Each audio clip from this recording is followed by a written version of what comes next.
Alhamdulillahilladzi hadana lihadzal dinil qawim. Wa ma kunna linahtadiya laula an hadanallah. Wa ma taufiqi illa billah. Wa ma tawakkuli wa la'timadiya illa 'ala Allah. Asyhadu an la ilaha illallah wahdahu la syarika lah. Wa asyhadu anna Muhammadan abduhu wa rasuluh. Safiyuhu wa khaliluh. Khairu nabiyyin istafa wa hudan wa rahmatan lil alamin arsalah. Arsalahu bil huda wa dinil haqq liyudhhirahu 'ala dini kulli walau karihal musyrikun. Allahumma salli wa sallim wa barik wa an'im 'ala sayyidina wa habibina wa syafi'ina wa maulana Muhammad wa 'ala alihi wa sahbihi wa man ihtada bihadihi ila yaumiddin, amma ba'd.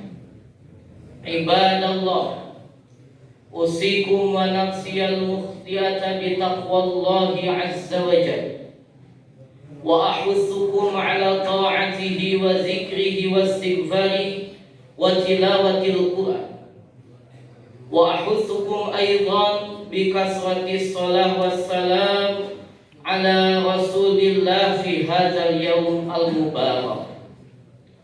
Wa uzakkirukum bi qaulillahi ta'ala ba'da a'udzu billahi minasy syaithanir rajim.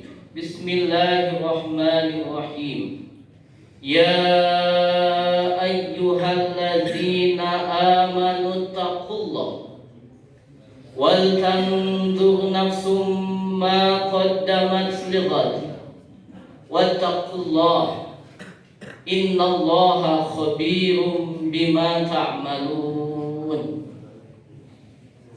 Hadirin sidang Jumat rahimakumullah ta'ala. Dari sekian banyak umat muslim dunia, di antara mereka ada hati-hati dan jiwa-jiwa yang teramat peka. Hati-hati dan jiwa-jiwa yang begitu mudah menerima hidayah, nasihat, dan juga mutiara-mutiara ilmu. Sebagian yang lain ada juga hati-hati dan jiwa-jiwa yang teramat kaku dan bebal. Hidayah, nasihat, ilmu begitu sulit menyeruak dan masuk ke dalam dirinya. Dikatakan di dalam Al-Quran, "Tsumma qasat qulubukum min ba'di dzalik, fahiya kal hijarah aw asyaddu qaswa." Di antara mereka ada hati-hati yang seperti batu, aw asyaddu qaswa, atau lebih keras dibanding batu tersebut. Menanggapi hal tersebut, Imamuna Asy-Syafi'i rahimahullahu ta'ala rahmatan wasi'ah, beliau telah memberikan kepada kita semua sebuah wejangan bagi siapapun yang ingin hatinya dibukakan oleh Allah Subhanahu wa ta'ala dan diterangi relung jiwanya. Kata Imam Syafi'i, barang siapa yang mengamalkan 3 tips ini, maka Allah akan bukakan hatinya dan terangi relung jiwanya. Penjelasan ini sebagaimana yang kami kutip di dalam kitab Majma'ul Ahbab. Imam Syafi'i menjelaskan, man ahabba an yaftahallahu qalbahu wa yunawwira fa'alaihi bisalasati asya. Apa 3 hal yang dapat membuat seseorang terbuka hati dan diterangi jiwanya. Nomor pertama, tarkul kalam fima la ya'ni. Tegas Imam Syafi'i, stop, tinggalkanlah berbicara sekiranya tiada bermanfaat. Para ulama menjelaskan, barang siapa yang banyak bicaranya maka akan banyak terpelesetnya. Barang siapa yang banyak terpelesetnya maka akan banyak dosanya. Dan barang siapa yang banyak dosanya maka dia sudah satu langkah mendekati siksa neraka Allah Subhanahu wa ta'ala. Maka jangan heran ketika kita membuka kitab Mukhtasar Ihya Ulumuddin, di sana diriwayatkan sahabat Abu Bakar As-Siddiq radhiyallahu taala anhu wa radhu'an, pernah suatu hari beliau menyempal mulutnya dengan batu. Hal ini membuat penasaran dan kaget sahabat-sahabat lain. Apa gerangan yang membuat Abu Bakar sampai sedemikian rupa mulutnya disempal dengan batu? Jawab Abu Bakar Siddiq, sungguh aku takut bila saja keluar dari lidahku hal-hal yang tidak diridhoi oleh Allah Subhanahu wa ta'ala. Maka yang pertama, jelas Imam Syafi'i, bila engkau ingin dibukakan hati dan diterangi jiwa, berhentilah bicara yang tidak bermanfaat. Yang nomor kedua, wa yajtanibul ma'asiya walau kanat saghirah.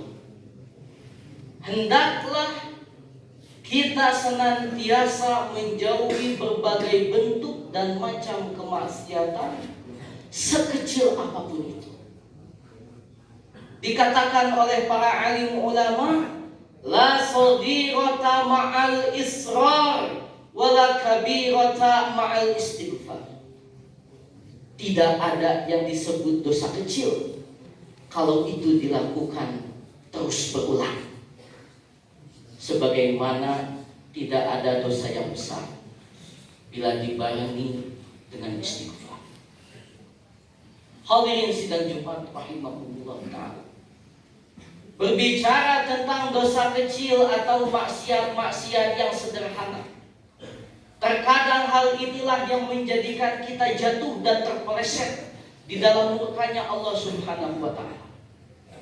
Saya akan coba berikan sebuah contoh bagaimana kita menyepelekan hal kecil padahal tidak kecil kalau itu terus berulang.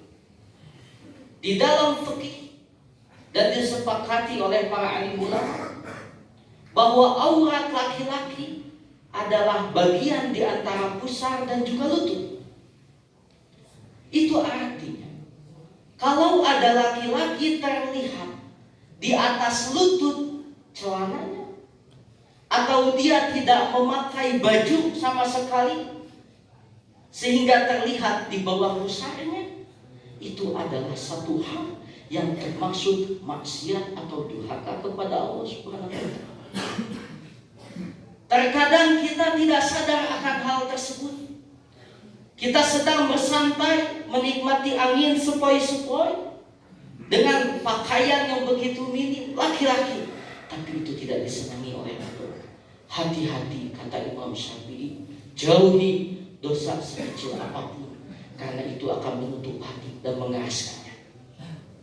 Yang terakhir, dan ini adalah penutup khutbah kami, nomor ketiga, barang siapa yang menginginkan dibuka hati dan juga diterangi relung jiwanya, yakunu lahu wirdun minal a'mal bima bainahu wa bainallah ta'ala.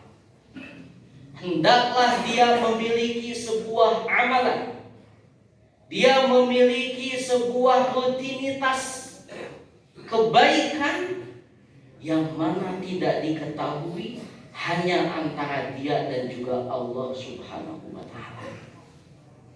Mengapa demikian? Sebab akan terkadang amalan-amalan yang terlihat, amalan-amalan yang terdengar seringkali dihinggapi oleh hama penyakit sum'ah dan juga riya. Oleh karena itu, Imam Syafi'i menegaskan kamu harus punya sebuah amalan, entah itu membaca Al-Quran, entah itu bersolawat, entah itu berderma di setiap waktu subuh. Tapi tidak ada yang tahu, bahkan istrimu sendiri. Kita sembunyikan itu, bahkan tidak diketahui oleh keluarga terdekat kita.